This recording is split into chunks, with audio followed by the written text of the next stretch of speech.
Being at 6 o'clock, we'll go ahead and call the meeting to order. We'll start with the pledge. I pledge allegiance to the flag of the United States of America and to the republic for which it stands, one nation, under God, indivisible, with liberty and justice for all.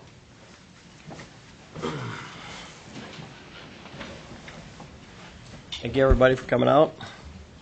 We'll start with approve the agenda. Is there any additions, corrections? Not, I'll take a motion to approve. I'll make the motion. Make that motion. Thank you, Mel. And we'll take Sheldon's as a second. All in favor? Aye. Aye. Opposed? Thank you. Consent agenda. Is there any item on there?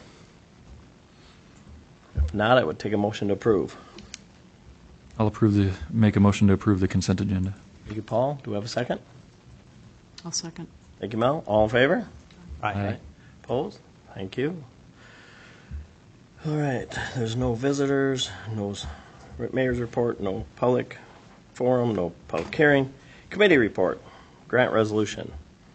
Yes, I can talk about this one. So you'll recall that previously the city did apply for and receive a grant from Minnesota Housing and their Greater Minnesota Infrastructure grant program in the amount of $500,000. Since we've been rewarded for that grant, there's a couple of due diligence items that are required in order to move forward and officially agree with the contract. One of those items is proof from the city showing that the funds are available to operate the public infrastructure after it's been installed.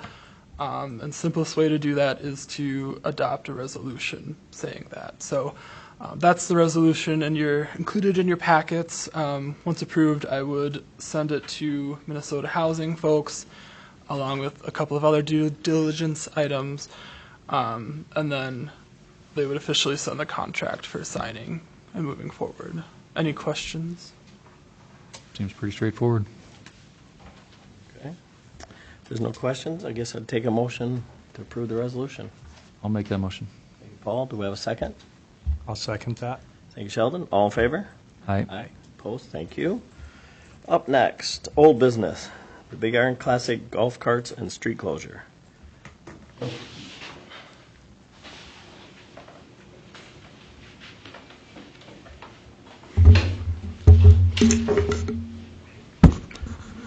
George Arndt and Jim Finn, Big Iron, representing the Big Iron Classic. I guess we talked to you guys about it, and you were going to get your heads together and see what you guys come up with as far as if we could shut the street down again. What's everybody's thoughts on that? We have comments in your packet included from the police chief and from Superintendent Geese from KM. I don't know if you want to go through those. I think you chatted with her a little bit too, Dan. Do you want to start with the superintendents? Yeah, it sounds good. Okay. So, yeah, I had a quick meeting with the superintendent, and she replied back in an email. She was a little concerned, and she said, as far as the camping on her school grounds, she didn't want that to start before 4 p.m. Friday because there was students at the school. And then as far as shutting the street down, she recommends that the city not do it due to it's the first week of school. It's she had so that too much work to alternate her routes, and she has a scheduled game on Saturday morning. So there'll be people coming out of town for that. So that was her recommendation to the city.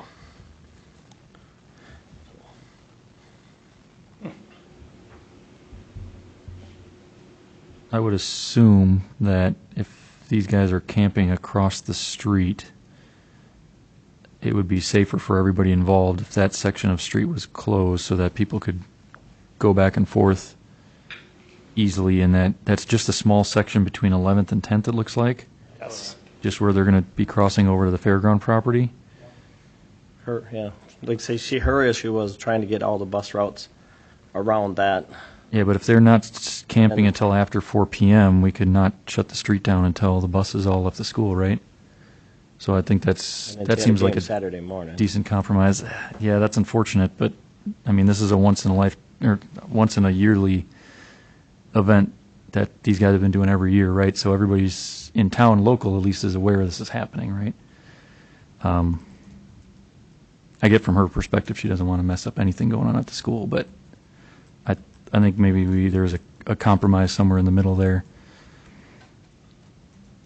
I think as long as the shutdown doesn't occur until after all of the buses are gone, because we're on a staggered system now, so high school ends first, then middle school ends, and then elementary ends. And I know that in the past, there have been some buses that come back and pick up from the elementary school and then leave. So I don't know what time the last bus leaves, but that stretch of town during school hours, during drop-off and pickup, is a nightmare. So I would strongly, strongly recommend that we at least wait until whatever time the last bus leaves. I don't know what time that is. I know she said school's not out until 3:34. And then the bus has got to come back. Yeah, I think that seems like a reasonable compromise. 'Cause that gives them you guys get the whole weekend for people to freely go across without worrying about pedestrian traffic and vehicle traffic in that area. And it's, I would say, minimal impact to the, at least, school week. Yeah, there's probably some impact on people might be trying to get to the game, but I mean, these guys are going to be in town. People are going to know something's going on. So, a little road closure, I think, would be Where's the expected. game at? Is that down at the, Oh, I don't know. I It'd be assumed, right at the I assumed high it was at school. that high school field Well- there. so it'd be probably just south of or east of the roundabout down that street? It would be nice to know, because if it's a baseball game or a softball game, those Yeah, are right there on Fifth. yeah. I know it's not a Football football game. game. That It's was not a no- football game? no. And then if it's a soccer game, obviously it's down on the soccer pitch, but the baseball, softball fields are right there. And I don't know. Yeah, we'd have to find that out. If it's a softball game, I mean, there'll be a ton of traffic up there. I mean, a ton. It won't be a And softball game. so- Which would be even worse, though, if the street's open Yeah, it and won't there's be a people softball crossing game, the so it's street either all the baseball or time. it's football. But yeah, I don't know. I know it's not football. She said they were out of Oh, town. it must be a baseball game then, because it won't be softball in the fall, so. And I know 2 years ago when that street was closed, there was people playing with the barricades, and that was quite an inconvenience because you would drive by and they would just keep moving them so they could drive through. Yeah. And it wasn't the residents, it was the people that were camping that were playing with them, putting them up in yards because they wanted to get through. That happened with one barricade, I think Chris told us up on that bike path was it. Chris never told us anything on the street. It was one right on the street was moved. I seen it myself. Oh, really? Well, I wish people would tell us this and communicate. Because we were told by Chris Roos, our security, and you know Chris, Yeah. that it was the one up on the bike path. Okay. Were you aware of that? No. And I think it was the people that were living in the house that might have been playing with it right there, but I don't know. But I could see that because one thing, don't get me wrong, I get it, there's always a bad app. oh yeah, But for the most part, for the people that are in town for the Big Iron, are very respectful when they're here. So, and they, most of the time we have had problems. A lot of times, like that year with the golf carts, it was 3 local kids. It wasn't anybody from the Big Iron. So, I'd like to clarify that. Sure. Yeah. But I think Chris Roos, he liked the fact of that street being closed too. He said Yes. it worked so much better because people would go up to, well, it'd be the roundabout now. So it keeps the congestion out of there. Mm-hmm. I mean, most people kind of stay out of there anyway because they know all the trucks are coming in and out down there anyway. Yeah, and it's crowded as, yeah. Right. What time do things ramp up? Is that more for you guys on which times? When, obviously, I see trucks rolling in on Thursday, but as far as when do you probably expect most of your traffic across? Is it is that a Saturday thing when everybody starts going back and forth more?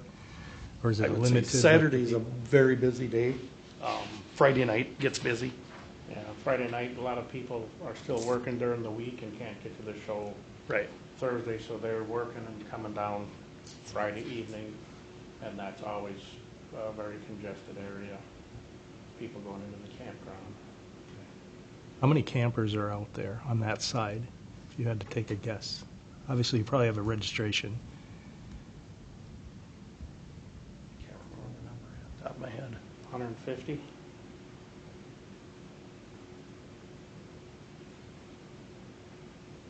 Roughly. I'd say that, yeah. Yeah, our biggest concern is just safety. You know, people are busy BSing and talking to each other. They're not paying attention on the golf cart. And we just don't want to see anybody have a car interaction with a golf cart. That's just a bad situation. So that's our biggest thing, is make it as safe as we possibly can for the golf carts, because we'd like to think everybody's looks twice, but we know it doesn't happen. And everybody involved, you know, I mean, even the city people, I think it's safer for the city too, myself, but. We could find out what the game is Saturday, just to make sure. Soccer. It's soccer, so it won't be over there. So we could close it down Friday night.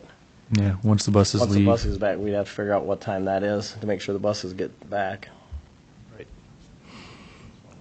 I'm sure there's a compromise in there someplace to, you guys do a good job, and trying to keep everybody safe is important. Yeah, because there shouldn't be any crossings before then, because according to the superintendent, they're not going to allow that campground open until 4 o'clock Friday, so Right. there'll be no issues beforehand. So, all right. Yeah, I think coming to a compromise on that, I would be okay with, a little later, and then everybody could, you can still follow with most of your people when it ramps up, and they travel back and forth throughout the day. I agree with that. I think then that could work out for everyone, if you have any input on that. 4:30 roughly on Friday, and then keep it closed until, Safety goes both directions for you and for the kids too, Right. and the buses. So I think that's where we need to come to a compromise on that. Yep. Yeah, I think we can definitely work with that.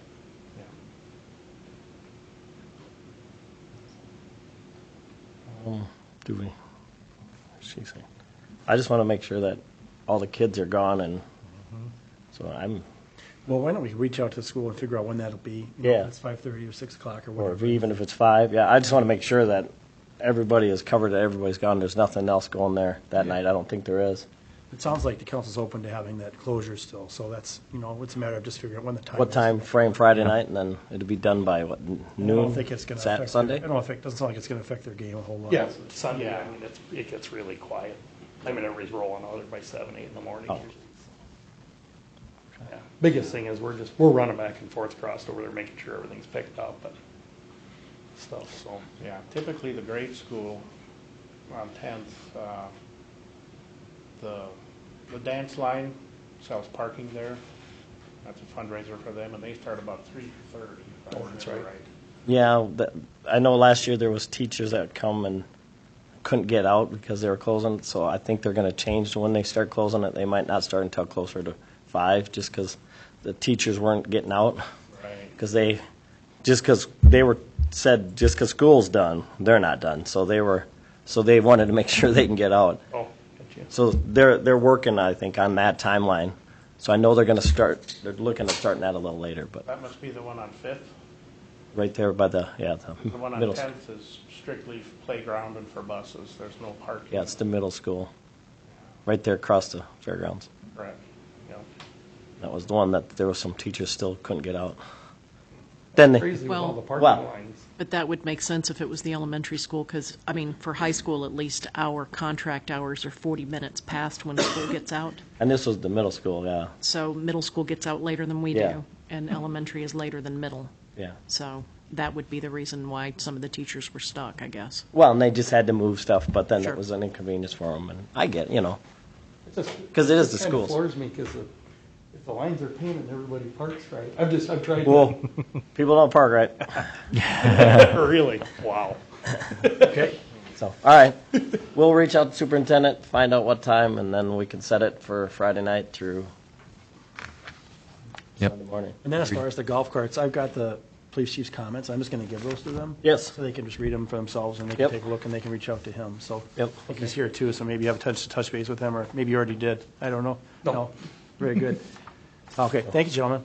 All right, thank you. Got two emails here. This is, the one is the police chief's comments, the other one's from the superintendent, okay? Just so you can see what we're talking about. Perfect. So, once we know that, we'll reach out to Charlie. We Yeah, got that plenty of sounds time. All right, old business, chicken request. Thank you, everybody. So, everybody seen the email that we got in from our Brad Shive with our, I don't know, Linda, if you want to go through that at all, or just highlight what's in that email from the planning consultant.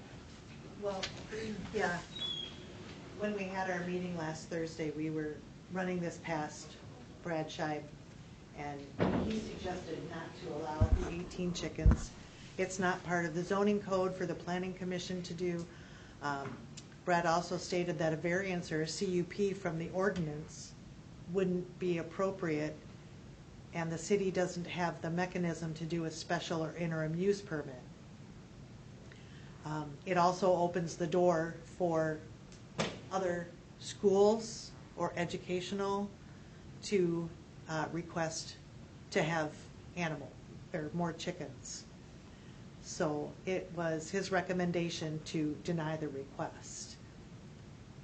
And then when you were talking about the animal ordinance, and it says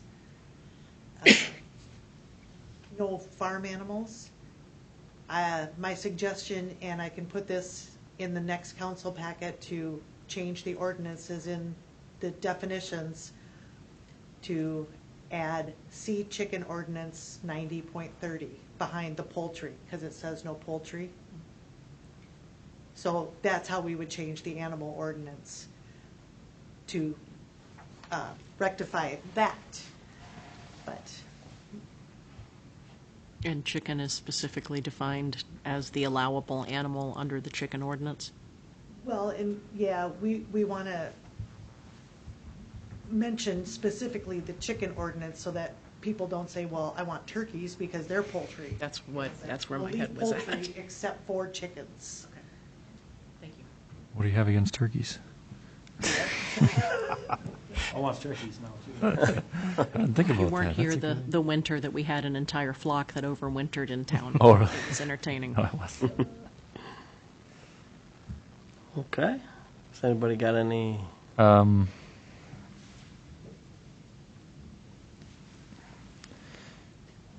Let's see. I guess I'm not 100% understanding on Brad's discussion of variances and CUPs for this. I think this is something maybe we should look at. It seems kind of odd that being part of an educational program that it has to kind of maintain the same requirement that was probably intended for residential. Well, I think it's certainly something we can take a look at. I think, to Brad's point, there isn't currently a mechanism to allow it. Right. So, not saying that you couldn't change it to make institutional, Linda's going to start her flock here at City Hall, we'll be all set, or I'm saying like institutional use or something like that outside of residential. Because you're right, I'm sure it was in reference generally to residential. Yeah. So at this current point, there isn't a good mechanism to allow it, though. Because there isn't a CUP wouldn't apply. That's just not something that goes to. So I think, council, you guys decide whatever you want to decide. I think Linda just laid out what the staff's recommendation was, based on the current circumstances that exist.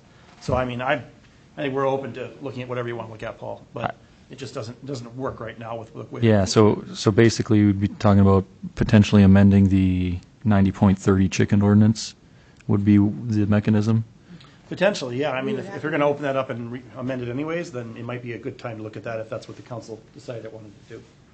I don't think it hurts to look at it, Sure. especially if there's other things we want to clean up anyway. So So I think we're going to have to clean it up for that other issue with the animals and dogs and things like that. So. yeah, And I know currently, and I'd have to talk to Josh, but there is chickens currently in town that are not permitted. Sure, So, it's very possible. Well, and I can talk to you too about maybe how you want it, because if you want to say only institutional, now the school has an FFA program. Are we going to allow Right. the school to do it? Well, so I was, Are we gonna I was allow- honestly a little surprised looking at this, is that like this, I would have thought the school already would have been potentially doing something like this and as like part of an agriculture program.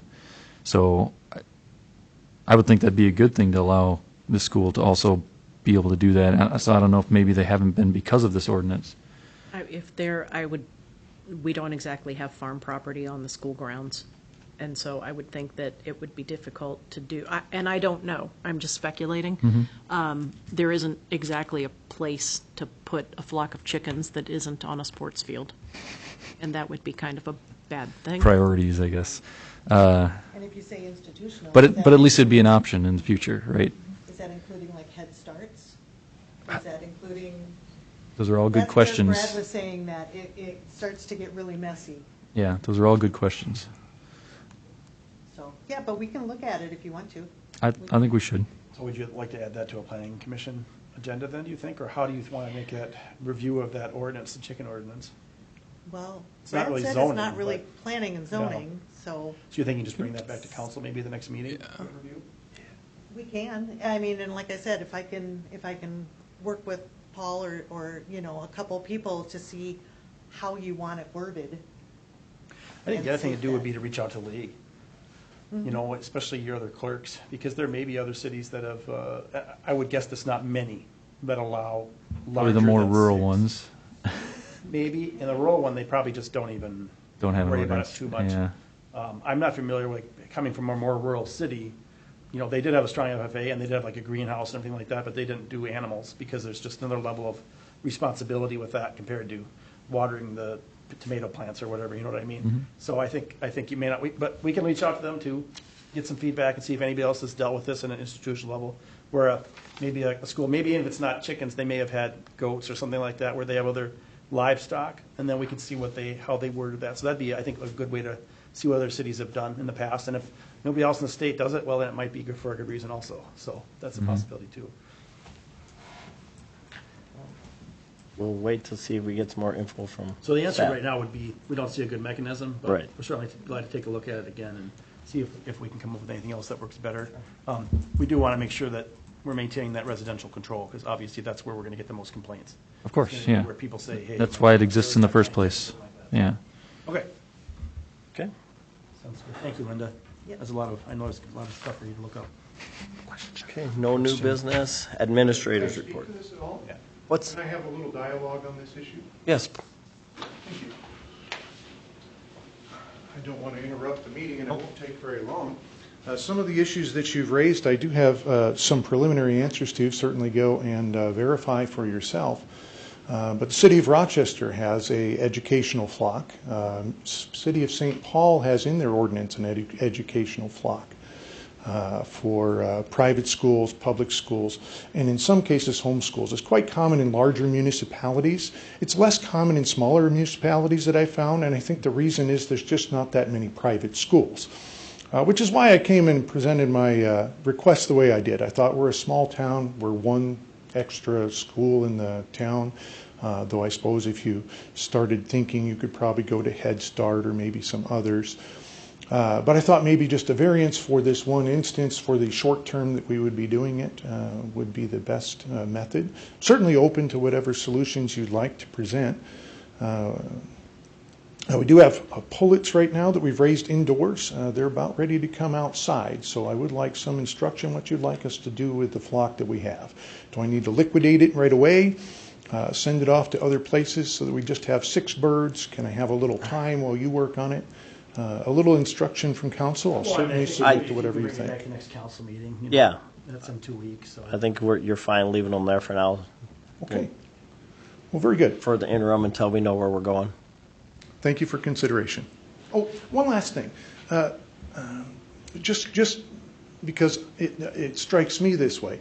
If staff had talked about this issue and come up with these conclusions, I would have appreciated the email to tell me what you had come up with. I'd already come in and asked for, is there any form I need to fill out? Is there any information that I would have had? I would have liked to have been included in the discussion so that it was much more of a dialogue rather than a you all just deal with it, and I don't hear anything about it until. Well, we one come to suggestion would be if you have questions like this, might be good to come in and talk to staff before a council meeting first. I did. Well, I guess you didn't talk to me, and I apologize if you talked to No, someone else and they told you something different. I came in and I said, is there any forms I need to fill out, any information I need to supply? And didn't have an answer, and they said they'd get back to me via email, and I never got an email back. And Well, I apologize so- for that. Obviously, we had a miscommunication with staff, but. I'm not trying to make a No, big deal out of it. I'm just looking at the Rochester one right now, to Johan's point here. It looks like it says a permit for up to 12 hens may be issued if the applicant is involved in educational, instructional activity. So that is what Rochester does, just so you're aware. And I'll look for the St. Paul one as well. And Ian, maybe you can follow up with the St. Paul one too and get back to Johan, to the council on that one. Could you Thank you share very out? much. Yep, thank you. Could you share out the ordinances that you find, like Rochester's? Sure, I'll send that one right out now, and maybe Ian can follow up on the other ones here within the two. Yeah, then we'll put it back on the next meeting's agenda, and we'll leave the chickens at the residence currently and for the interim. Thank you. And then next is the administrator's report. All right, let's see what we got here. A lot of legislative stuff going on, so not as many normal things. Obviously, this time of the year, it's a little bit slower with some of our stuff. You've seen a lot of home construction in town. The apartment complex up on the north side is moving forward pretty steadily, as well as Bigelow's subdivision and the Schramm subdivision. That stuff is moving really quickly with the new units there. I know that the Schrader subdivision is scheduled to start here as soon as the road restrictions and everything come off, so that should be pretty soon as well, I would imagine. The Starter Homes Act was voted down in committee, so we may see something at the end of the session that comes back out of that, but it sounds like for this year at least, that's more likely to come back in next year. I'm guessing both parties are kind of biding their time because they are hoping that they have complete control next year, which it may be likely that it does, and we'll see something next year there. Spring cleanup is coming up here, be a couple, 2 weeks here, the 4th. It starts on the Monday, 7 a.m. So people can get their loads out on the sidewalk and on the median there and get things picked up, but no plastic bags. We want to make sure everyone's aware of that. The appeals court in Minnesota is looking at this omnibus from 24, possibility that the omnibus process would be ruled unconstitutional, which would be very interesting. Obviously, have a huge impact from that 24 one. But overall, typically when legislation comes down from the state legislature, a lot of times, as council members are well aware, what happens is that all the bills get lumped together at the end into these big omnibus bills. And they'll do like an education omnibus, public safety omnibus, finance omnibus, and so probably not, I think most people would prefer to have individual bills, but in terms of timeliness, our legislature tends to kind of lump it all at the end, and it may be that that's not legal. So we'll see what the appeals court and then probably the Supreme Court in Minnesota ends up ruling on. Timeliness because they keep pushing it off till the very last minute, so it's their own fault. Oh, absolutely, no doubt about that, no doubt about that. Tree planting program, we had a lot of success again this year. Well, we're really pleased that we've had so many people participate in that. It's been a good program, and Ben Langen's been doing a good job there with the Streets and Parks Department getting trees in there. He said over the last 20 years we've done over 1,500 trees, so it's really been good to keep the canopy completed there. We had good meetings last week with the auditors. They completed their second part of their field work here at City Hall, and I think the staff did a great job. Appreciate especially Ashley and when she was answering questions earlier before she went to her conference, and then Sarah did a great job last week, and I was able to meet with them and discuss some things too. So I think we're on track for that audit presentation in early May, so it'll probably be the first meeting in May. So we think that's going to go pretty smoothly there. And then the Caston Aquatic Center also, the website's live. We've had a lot of interest in that already this year. A lot of folks are getting ready for swimming lessons. We did have some damage after one of the most recent windstorms to the kiddie slide, so that actually did crack the pipe that was underneath. So it's a very heavy feature, so it's fascinating that the wind was able to move it. But we think they'll be able to repair that hopefully before the pool season starts, and at least jury rig it for this year. We may be looking at a different long-term kind of option there.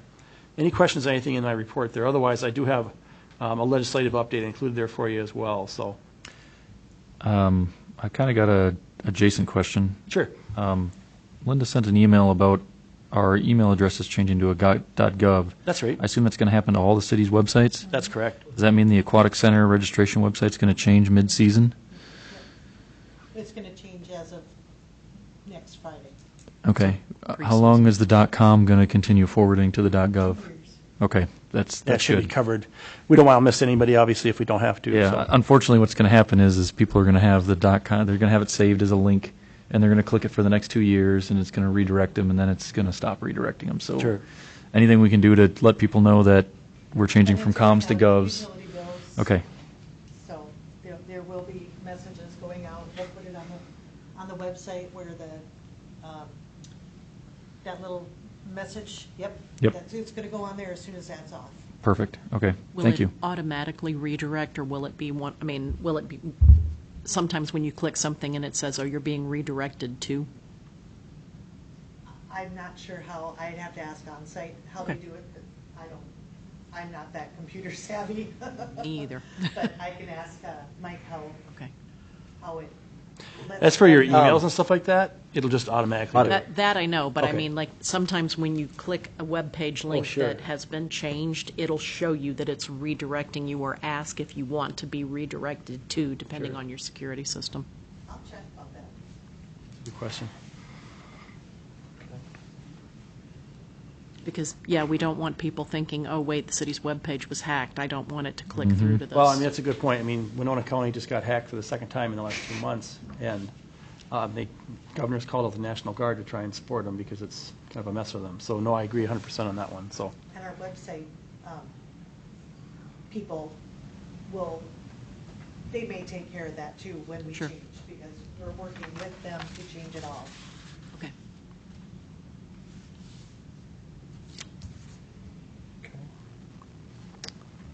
Well, let's see. Any other questions? I see you had the annual review for the. Oh, sure, yeah. You've Enterprise. got the annual review from the Enterprise as well for the cars. We had a little bit smaller purchase last year, but overall, they're seeing prices start to flatten out. But obviously, the price of fuel and repairs is continuing to go up. This year, the fuel is up unplanned due to some of the federal foreign policy stuff that's going on with the Iran conflict and everything. Insurance Parts as well. and things like that, insurance is continuing to go up. But I think we're still seeing relatively good value. It's certainly keeping our fleet more modernized than it would be otherwise. Thank you. No engineer report. Brandon is off for the evening, so we'll go right to personnel. Retirement of Steve Leininger for 32 years at the liquor store. Don't usually put the liquor store people in here, but Steve's been part-time for 32 years, so Matt's already working on trying to get somebody else in there. See if we can get one of those, yeah. Dan was just inquiring if we can get an exit interview for him. Sure. So, I just like to make that a habit on everybody, whether they're retiring or moving on. It's just, and we should get one of those for Mr. Seljan as well. yes, that's a good call. It's just nice to know if they had any issues or if everything was what they were expected, so that way if there's anything we need to change, we can change it. So with that, I would take a motion to approve the retirement. I'll make the motion. Thank you, Mel. Do we have a second? I'll second that. Thank you, Sheldon. All in favor? Aye. Opposed? Thank you. Or thank him for 32 years. 'cause that's 32 years is a long time. That's phenomenal. Correspondence, we'll just jump to that before we do the attorneys. If there's anything in there, it was just department head reports. If not, we will close the session for labor negotiations, request from the police department and IBEW, and then we will reopen it. Probably an answer. So we'll reopen it after the closed session with our answer to the request. So if anybody wants to stick around, they can come back in after. Thank you, guys. All right. Closed. Well, I guess I should have said it was recorded, but.